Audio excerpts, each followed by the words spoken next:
12-ի մաման գնաց Ռուսաստան, աղբերներիս էլ տարավ իր հետ, ես ու օջիմս մնացինք տանը մենակ, ամեն ինչ սկսվեց նրանից, որ ասեց արի մասաժ անեմ մեջքդ, հետո մեջքից սկսեց անցում կատարել ուրիշ մասերին ու… 12 տարեկանից անընդհատ շարունակվում էր, հիմա բաներ կան մոռացել եմ, բայց բաներ կան հիշում եմ, տենց չեմ ֆիքսվել դրա վրա, որովհետև երբ որ երկարաժամկետ ա լինում, ինչ-որ օրեր մոռանում ես, ինչ-որ բաներ մոռանում ես, ինչ-որ օրեր դառնում են սովորական, բայց թեմաներ, արի տեսնեմ ոնց են ծծիկներդ մեծանում։ Ինքը մեծ աղջիկ ունի, ասում է աղջկաս կարոտել եմ, կարոտաս առնեմ, սենց կարգի ինչ-որ բաներ էր, անընդհատ էր էդ, հենց մաման ոտքը քաշում էր տնից, սկսում էր ձեռ-մեռ գցել, կպնում էր ամեն տեղի, պաչելով, կծելով, իբր ստուգում էր, էն կարգի վիճակ էր, որ անջատված այտենց լռվում էի, որ երբ ա պրծնելու, լավ ինչ ա սրա մեջ գտել, սենց մտքեր էի ունենում, սկզբում չէի հասկանում, հետո տհաճություն կար, որ ինչ-որ բան է ինչ ես ամեն ինչի մեջ, բայց դե բան էլ չես կարում անես, որովհետև փոքր ես, մաման չի հավատա, բնական ա մաման չի հավատա։ Երևի տարիներ շարունակ ա եղել մինչև իրանց գնալը, 2002 թվականին իրանք գնացին Ֆրանսիա,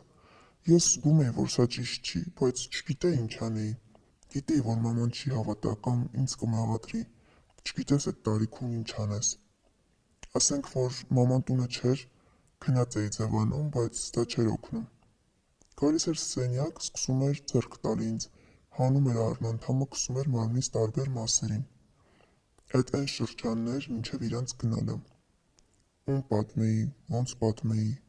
կամ ինչ պատմեի,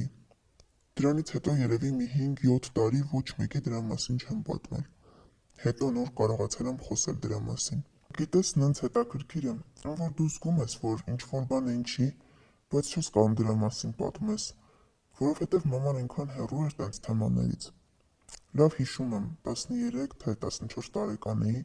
մամաս ասեց, վաղտն է քեզ սեռական դաստիարակություն անելու, օջիմիս ասեց, դու կխոսաս չէ, ինքն էլ հա բա ոնց, ու այդ ժամանակ ես մտքում ասում էի, ինքը անգամ արդեն ցույց ա տվել, այդ թեմաներից մամաս քաշվել էր մի կողմ, երբ որ իրանք պատրաստվեցին գնալ իրենց Ֆրանսիա, ինձ ուղարկեցին քեռուստուն ապրելու, մինչև իրանց գնալը մի 2 ամիս նախօրոք,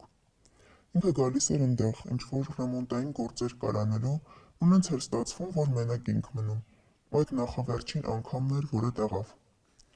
էլի սկսեց, ես չէի ուզում, ավելի մեծ էի, արդեն 17-18 տարեկան էի, ինքը շարունակեց, ավելի շատ պնդեց, նենց ստացվեց, որ ինչ-որ պահի սաղ շորերս հանել էր, ու ես ակտիվ ասում էի, չէ, պետք չի, բայց ինքը շարունակում էր, արդեն կոնկրետ չեմ էլ հիշում էդ պահը, հետո պայտակ հիշեցի, որ մի անգամ ասել էր, որ չի սիրում, երբ տախտակի պես պառկում են, իրան էդ չի գրգռում, ու ես թուլացա, անջատվեցի իրականությունից, ինքը զգաց, որ թուլացա, տենց ինձ չէր բռնում, դե ինձ հասցրել էր հանվածնել, ինքը հասցրել էր հանվել, ու արդեն հայ-հայր լինում էր, ես սենց թուլացա, ինքը թուլացավ, ու ես էդ պահին տակից ոնց եմ դուրս թռչել, չգիտեմ, ոնց կարողացա, ինքն էլ ոնց որ էդ պահին միացավ, թե բա ես ինչ եմ անում, հետս էս ինչ ես անում, էդ պահը հիշում եմ,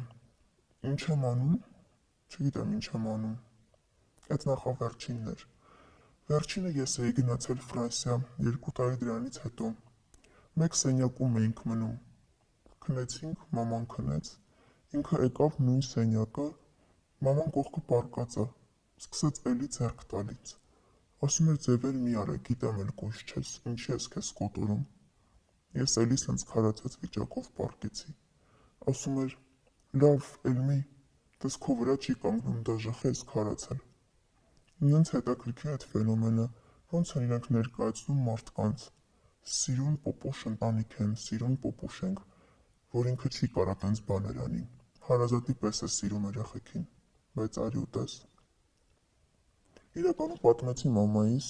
ու այդ անգամից բացի էլ երբեք չենք խոսել էդ մասին, մամաս իրան ներեց, հիմա նույն ձև ապրում են իրար հետ,